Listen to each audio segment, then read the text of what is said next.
મેંદરડા તાલુકા સરપંચ association ખેડૂતોની વહારે આવ્યું છે। સરપંચો આકરા પાણીએ થયા છે।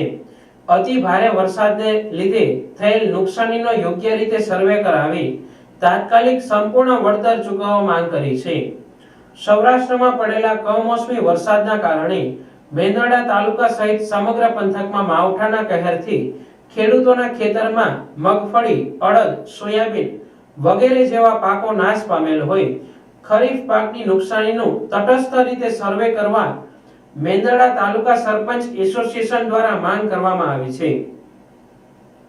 ત્યારે આજે સરપંચ એસોસિએશનના ઉપપ્રમુખ જેડી ખાવડોની આગેવાની હેઠળ સરપંચો દ્વારા માંગ કરાઈ છે કે ગત તારીખ 15/9/2025 ના રોજ પડેલ વરસાદથી ખેતરમાં મગફળી, અડદ, સોયાબીન વગેરે પાકોને ખૂબ મોટા પ્રમાણમાં નુકસાન થવા પામ્યું છે।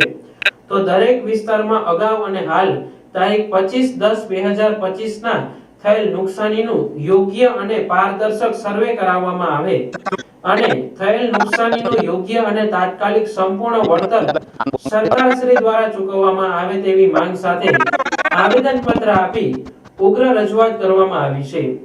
મેંદરડા તાલુકા સરપંચ એસોસિએશન દ્વારા આજે પ્રાંત અધિકારી, મામલતદાર, ટીડીઓ, જિલ્લા ખેતી વિકાસ વિસ્તરણ અધિકારી સહિતની કચેરીઓમાં લેખિત આવેદનપત્ર પાઠવી ઉગ્ર રજૂઆત કરવામાં આવી છે।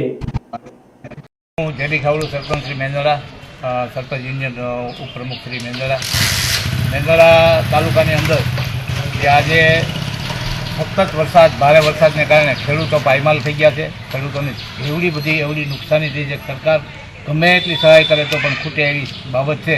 તો સરકારશ્રીને આપના માધ્યમથી મારી વિનંતી છે કે જે અત્યારે હાલ સર્વે ચાલુ છે, જે પાછા હોય એને જ સહાય આપી એ સર્વે ખરેખર સદંતર જૂઠો સર્વે છે। આ સર્વેથી ખેડૂતોને આપઘાત કરવા પડશે, કારણ કે ખૂબ ખેડૂતોને નુકસાની થઈ છે અને એ ભરપાઈ થાય એવી પરિસ્થિતિમાં નથી। તો અમે મેંદરડા સરપંચ યુનિયન દ્વારા મામલતદારશ્રી, પ્રાંત સાહેબશ્રી અને તાલુકા વિકાસ અધિકારીને આવેદન આપ્યું છે।